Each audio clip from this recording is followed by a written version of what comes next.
gis nga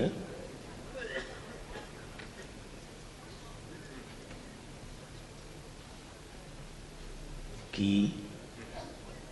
maa ngi ko sottee ca diiwaan boobu ma lay wax wallaay maa ngi laaj sax ndax maa ko defaroon maa ngi koy laaj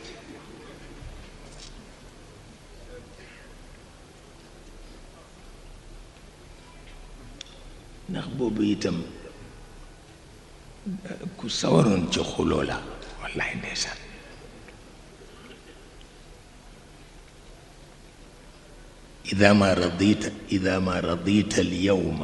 إذا ما رضيت اليوم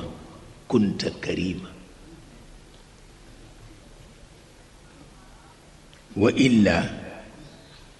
فكن وفق الطباع لئيما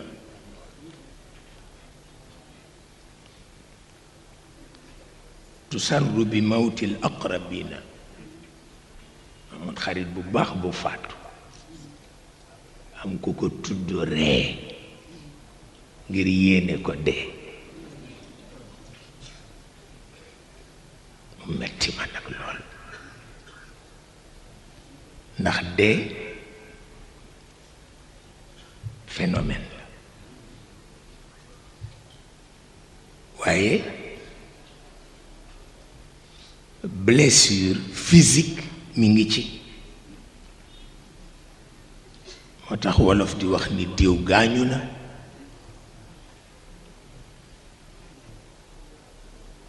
diw gaañu na du kaf dee blessure physique mi ngi ci metti na nit ñay tricher rek mais lu ko gën a metti amul parce que ki nga gën a fonk boo demee ba amatuloo ci pexe nga gas ba mu xóot suul ko kooku metti na nit ñay tricher rek mais metti na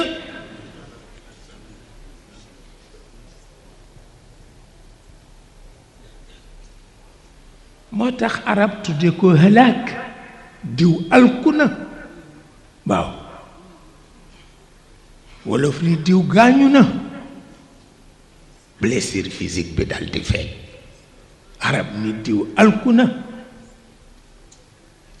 la in halaka alxaaju almumajjadu maliku bu fekkee Maodo dafa alku wa saara dafinan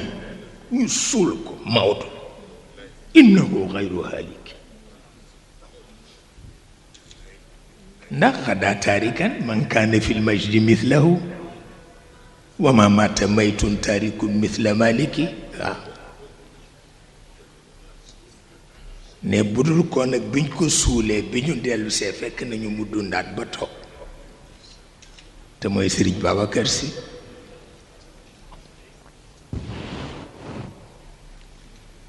wante dee metti na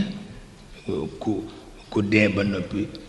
ñu suul ko xaritam dégg nga di ko jëw ma taxoon ma wax ko booba xuloo rekk la sawar léegi sawaratuma ko